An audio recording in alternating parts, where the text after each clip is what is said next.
What?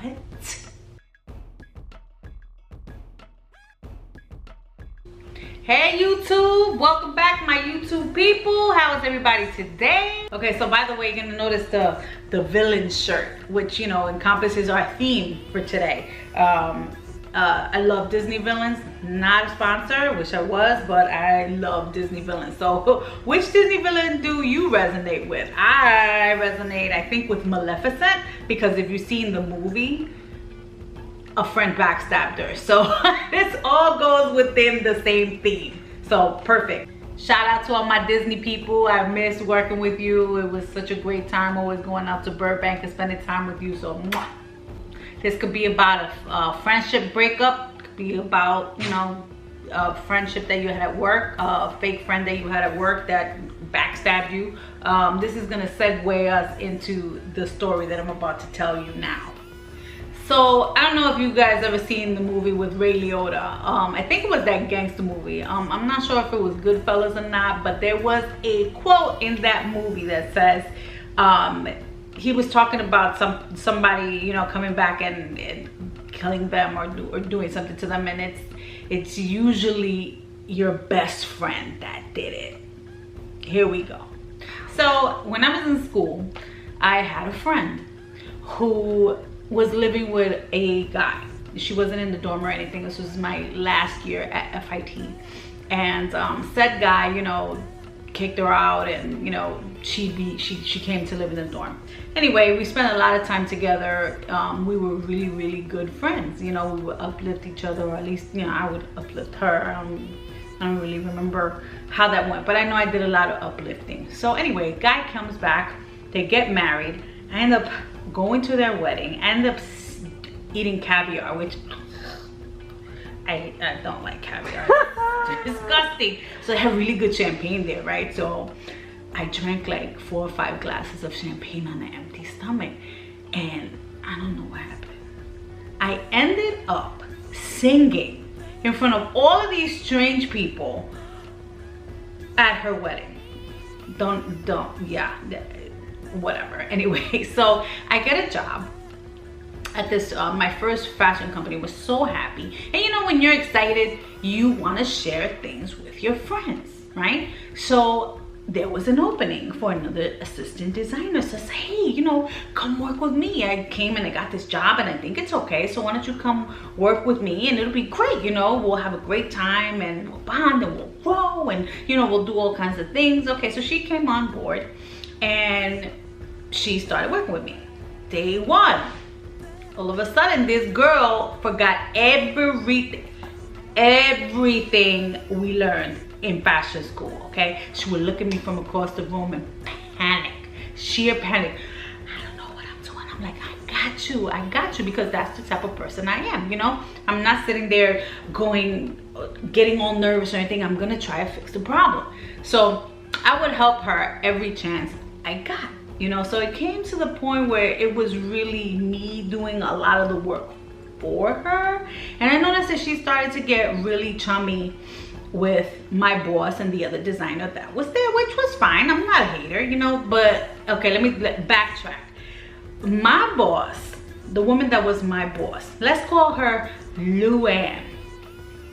Luann was, she wasn't the cutest apple in the bunch. She kind of looked like a Fraggle. It's okay if people like Fraggles. I mean, I like Fraggle, but this is just a description. I'm not bragging on her. This is just a description of what she looked like. She was really tall, looked like Fraggle, bushy hair. So she wasn't very nice. She had mean girl syndrome. So what's mean girl syndrome? Well, let's look it up. Let me put my glasses on, because your girl is blind without my glasses. But anyway, mean girl syndrome. This mean girl behavior, known as relational aggression, is a survival tactic for people who are insecure, immature, jealous, egotistical, and yes, narcissistic. We all know those kind of people, right? I know you do. people will come at you with this behavior, this narcissistic behavior, and make you think you're the problem. Automatically, you're gonna want to prove yourself, so you're gonna fall into that. I'm here to tell you, you are not the problem. Don't ask me why she had mean girl syndrome, because this lady was at home every Saturday in high school. So I don't know where the mean thing came from. You think you would be the nicest person in the world, right? But she had like mean girl syndrome. There was this French dude that used to come and do like screen prints and everything and flowers, and you know, me being eager, I'm like, hey, I could do that, you know, maybe I'll save you a little bit of money, maybe I could do some for you. And I did one, and she kind of like looked at me like, I don't want it from you, I want it from the French dude. Okay, fine, you know, whatever. I'm not a hater, I just wanted to learn. I was eager, I was excited, you know, this was my first experience in the fashion industry, like my first real job. So it kind of stung a little bit, but it's okay. So anyway, you know, fast forward, the middle designer was leaving. And they all used to have lunch together with my friend and, you know, whatever. But I didn't think anything of it. Next thing you know, they're calling me in the office, firing me because they're gonna give my friend the designer position. What? Did you really have to fire me to give her the position? I guess it was political. I guess they didn't want any problems or whatever. But I was like, okay. But it turns out she knew all along that they were planning this. You think being such a good friend, me going to your wedding, me making a complete jerk out of myself singing at your wedding drunk, you know, off of the champagne and nasty caviar, that you would have some kind of allegiance or give me a little bit of a heads up, like, hey, this is getting ready to happen, so that I wouldn't be completely taken off guard. Fake friend alert! Lesson number 1. She was never my friend. She never had my best interest. All she wanted was to get what she can get. She only wanted to save herself. Don't know where she is now, but hey, you know what? More power to you. I wish you well. I wish you all the success in the world. What can I say? So yeah, you know, update though on that Luann boss that I had, you know, a few years ago. I'm on the bus. I hurt my knee, so I was taking the bus from Grand Central, like 4 blocks, so stupid. But I got on the bus, I sat down, then some lady gets on the bus, tall lady, frizzy hair, pulling like a luggage, and when she sits in front of me, and when I look, guess who it was? Luann. I was like, Luann, is that you? She looked at me, she goes, oh my God, hi. I said, what have you been doing with yourself? She goes, oh, you know, I was just working, what about you? And I says, oh, well, I'm the vice president of design at a fashion lounge company. And I said, what about you? And she goes, oh, well, I'm just doing technical design. What? I was like, oh, she starts to tell me this sad story about how the industry has mistreated her and how it wasn't fair and all of this mean syndrome, all this new generation coming in, and all I could do was I had to sustain my laughter, because you know what they say about karma, right? I did feel a little bit bad for her, but not that much. So anyway, that was the story of her. You know, the moral of the story is be nice to people, because you never know while you're going up, or you know, how does the phrase go? You never know who you're going to bump into on your way back down, right? So be nice, right? What else can I tell you about fake friends? So you know, I have another story. So I was working at another company. I don't want to say who, because you know, a lot of people are probably going to watch this video and say, is it me? You know, if the shoe fits, Cinderella, then, you know, gladly wear it. I was working at another company, and I had a really, really, really good friend. I mean, she was one of my closest friends. We got together on our personal time, and it was time for us to go overseas. The company was in trouble, and I didn't want to go overseas. I've never been overseas. I had no, I didn't want to go, right? So she, please come, please come. My job's in danger if you don't come, you know. I said, okay, fine. I got over myself. I got over my fear of being on a 16-hour plane ride to China, and we headed out. I documented the whole thing, like from start to finish, like really annoying, like the camera in your face, like just the whole thing. So we get there. We get to our offices on where we're supposed to meet, and we start our meeting. All of a sudden, I look, she's a blank expression on her face. I'm like, what's the matter? She was like, I don't know, could you take over? So, okay, fine. I know the product in and out. I designed most of it anyway, so fine, you know, whatever. So I take over the meeting.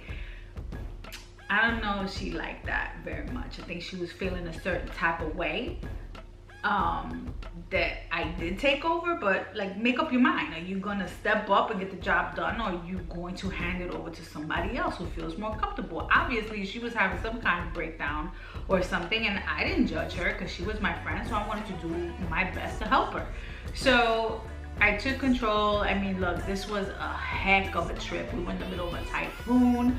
In China, category 10, it was like 1,000 degrees. But anyway, I did my thing.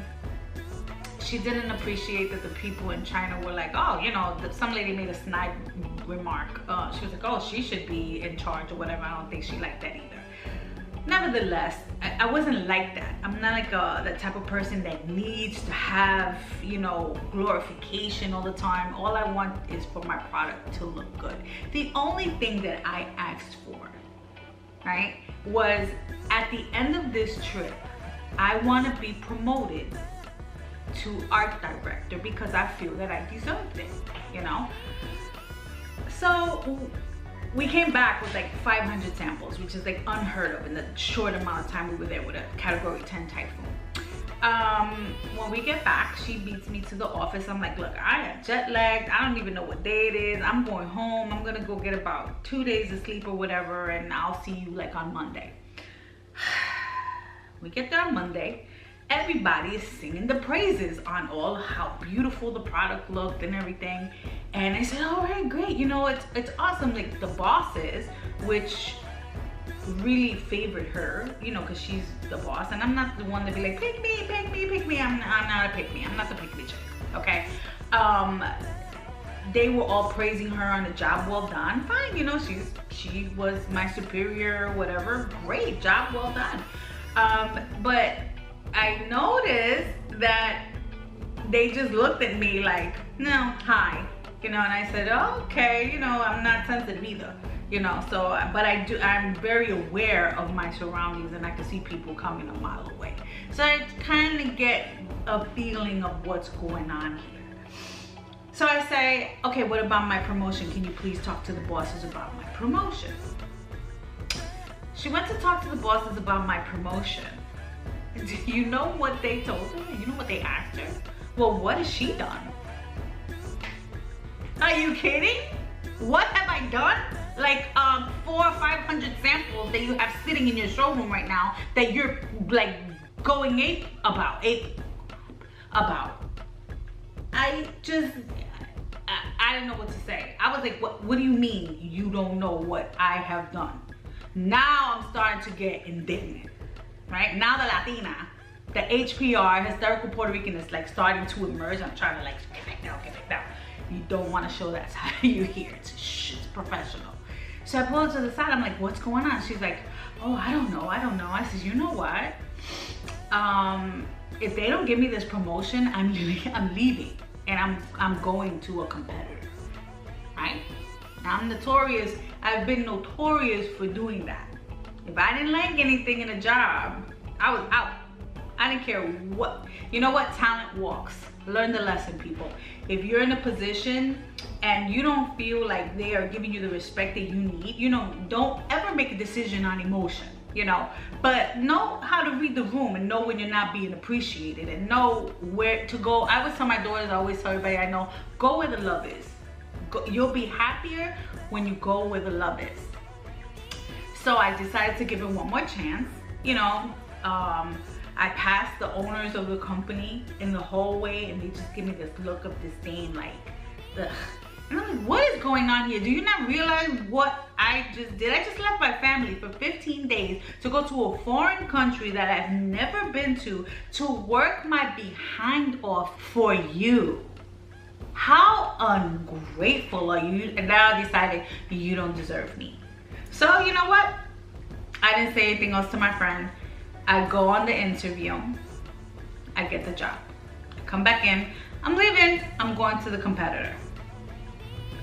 She looked at me like she had just like seen a ghost. Her face got pale and she was like, oh my God, don't do that or whatever. And I says, I can't stay in a company where I'm now feeling a certain type of way. Now I'm looking at you crooked because you're close to them, and if you would have fought for me, I told them the truth on what happened in that trip, I wouldn't have to feel like I'm feeling now, and I would have had the art director position, which was still under her. So I really wasn't understanding how a friend could let that happen. I would never have done that. I have been in positions later on where I have hired friends of mine and I have really tried to make it the better experience. And if the company wasn't treating them well, I gave them the confidence to pursue other things, because before this job, I'm your friend, okay? And I'm gonna always want to look out for you and your best interest. So that friendship went down really fast. And then, yeah, that friendship went down the toilet. So the mob saying, when it says, you know, when it's time, when it's your time, it's your best friend that does it. Well, that happened to have been the case. But you know what? No hard feelings. You know, I heard somebody say somewhere that things don't happen to you, they happen for you. This happened for me. So if I was never in that position, I would never have had that experience. I would not have the tougher skin that I have now. And I wouldn't be out here telling you the story. So, you know, maybe you guys can learn from it. So always have one eye open. Always see the person coming, even if you don't want to believe it. You always have to have your guard up, because, you know, it really could be your best friend that, you know, does it. Not my best friend in the whole world, because that's my girl. She would never do that to me. So you know who you are, Jay? Shh, I'm not gonna say your name, Jack. I'm not gonna say. But you know who you are. She's gonna kill me. But anyway, you know, she would never ever do that. So you gotta recognize your friends. You know, I do have some real ones that I have picked up along the way. You know, I have Jack, I have T, I have Nick. You know, I have a lot of good friends that I have picked up along the way. I have Joe. Hey Joe. And I can't forget my good friend Al. Yeah, my motorcycle babe. Mwah. You know, along the lines of picking up real ones along the way, you know, I once had a boss. I'm not gonna say her name, but she was so good. She is so good. You know, although she's far away, she's still, like, I consider her one of my dearest friends. She once told me, you can't reason with crazy. That's how she talked. I love you. Sorry. That's the only way I could get your essence, you know. But she told me a lot. She says, just do your job. You know, that's the only thing you can do. Just do your job and do it well, and you can't reason with crazy. And it stays with me, and I just thank you. I thank her for that little bit of advice, because it really has gotten me through in my most HPR hysterical Puerto Rican moment. I'm sorry if I'm missing somebody. I'm feeling a little bit like crazed right now. If I miss you, I promise I will come back and add you in. But anyway, that is my story. But you do pick up some real friends along the way that you take with you and become lifers.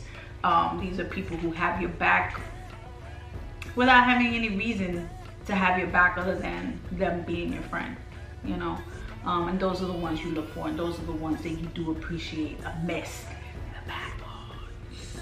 So yeah, that's my story on fake friends. You know, we have other little fun stories about other people who have completely worn the mask of a friend that ended up not being a friend. But I kind of knew that one. I just didn't expect it to come so fast from that source, and I'll give you a little tidbit. So there was this one particular young lady that I mentor people to go to FIT. I don't know if I mentioned that. I help with portfolio and developments because I absolutely am for the underdog, and I absolutely want you to succeed, and I absolutely want you to think outside of the box and become the best version of you that you can in the design realm. So there was this one particular young lady that wasn't very good, but she had a drive to want to get into one of the best fashion colleges, you know, in the world. A lot of people want to come to FIT. I'm a graduate of FIT.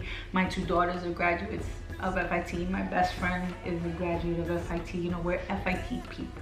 So I understand what it takes to get in there. So I decided to mentor this one girl, and I mentored her a lot. I mean, a lot. And she got into the school, right?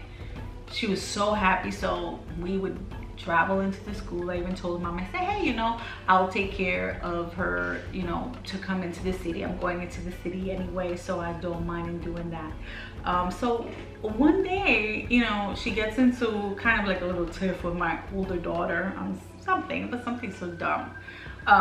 Because this one particular little girl is very spoiled. But I overlooked that because I understood that there were challenges there. You know, so you have to overlook children and their problems, so to speak. So, and their attitudes. So the next day, you know, I noticed that she didn't sit with us, she didn't speak to us. And I said, what's happening here? So I waved, you know, she was like, I'm like, oh, okay, is this happening right now? Is this like really happening now, this moment? So early.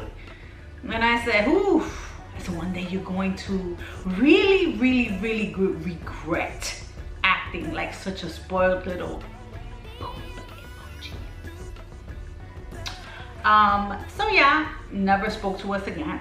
Like, would literally like turn her face when she saw us, and I'm like, are you serious? What is that? I really didn't understand. I said, this girl is really suffering from delusions of grandeur, because you try to help somebody, you don't really point to all of their negative attributes.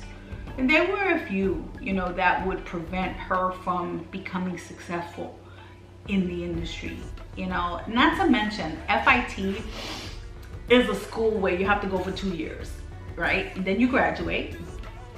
Then you have to reapply within your major. I don't know if a lot of people know that. And if you're not good enough to make it into that second tier, guess what, sister? You're going to transfer into a major that doesn't mean anything, really. Unless you have the winning personality to get a job in the industry anyway, with the first 2 years of experiences that you have, you really are going to be in bad shape. So I don't know what happened, but she was not in the major that she entered in.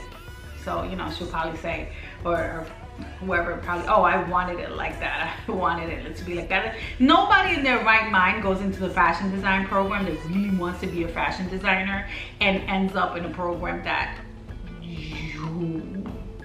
nobody knows about, really. I think it's a made-up category for people who really aren't good enough to go to the next level that they, you know, that they make available for people. I don't know, maybe it's a confidence booster. I really don't know what what one particular major is. But I really could have helped her get her footing and get the job that she wanted and train her had she been humble and not cut ties. So sometimes you cut your nose off to spite your face, and it's unfortunate because, you know, I don't want anything from helping people. You know, it's what I do. I would want the same treatment for my kids. I would want somebody to extend the same kindness to my children. So I kind of take on the mother role, you know, even with the young girls at work. I kind of tend to be the mother, you know, not so overbearing, more like an older sister. Shh, nobody, I'm not old enough to be anybody's mother. Shh. So, you know, that's the story. So yeah, my daughter said that I'm the Puerto Rican Miranda Priestley. Do I believe it? I don't know.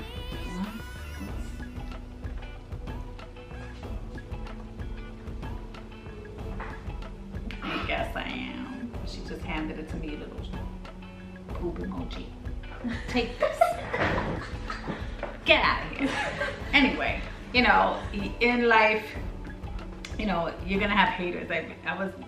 But it's how you react to that. I'm like, I've always been the type of person that's like, I have haters. I'm sorry. I'm sorry.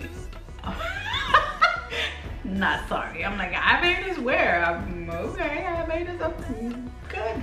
I guess you need them, right? But I don't really like notice, you know, things like that. You gotta go through life and with, you know, those things that you put on dogs that they can't like turn and look and whatever. That's what you have to have on. An invisible kind of like shield. You can't worry about this one hating on you over there and I hate her. You can't worry about that one over there. I hate her. Sorry. You can't, and I know if that sounds obnoxious, I'm sorry, but it kind of helps with your thick skin when you don't pay attention to what other people are really thinking about you. You gotta just like stay in your own lane and just, you know, keep your head forward and just move on. You know, so, you know, that's my villains story. Not a sponsor, wish I was. I love Disney, but yeah, that's the video. So, you know, do you have haters? Let me know in the comments. Like, what do you think? Like, what do you do? How do you deal with them? Like, how do you deal with fake friends? And what are some of your stories? Like, I'm interested in knowing. Like, write it in the comments. Like, we can chat about it after. But anyway, yeah. Love you guys. Please press like and subscribe. I'm getting a lot of such positive feedback from everybody. I'm having such a good time. I hope you are having a good time. That's really what this is all about. You know, gotta read from the book. So success is not a destination, it's a journey. Why do I pick that? Because, you know, life is a journey. You know, the fashion industry, being in it 30 plus years, is definitely a journey, and you're going to go through your ups and downs, your highs and lows. Don't cry. Don't cry. There's no crying in fashion. I don't want to hear it. My daughter calls me the Puerto Rican Miranda Priestley. I'm not that bad, but you know, sometimes my expectation level is high, but I'll be nice to you. But don't cry. I'm not gonna hug you. I'm not gonna hug you. I'll tell you to go wipe your face, pull yourself together, and come back, and then I give you a virtual, oh yeah, you can do it kind of speech. But yeah. Anyway, so success is not a destination, it's a journey. You're gonna experience highs and lows. You're gonna experience good times and bad times. You're gonna experience fake friends. You're gonna experience great friends. You're gonna laugh a lot. You're gonna learn a lot. You're going to have a tough skin. You're gonna get a Teflon skin. You know, don't take it too seriously. Remember, there's no crying in fashion. No crying in fashion. Get yourself this book. It'll be a lot of fun. A lot of different quotes that I'm reading on, you know. But until the next time, like and subscribe. Please. Appreciate all of you. Love you all. Talk to you later. Peace.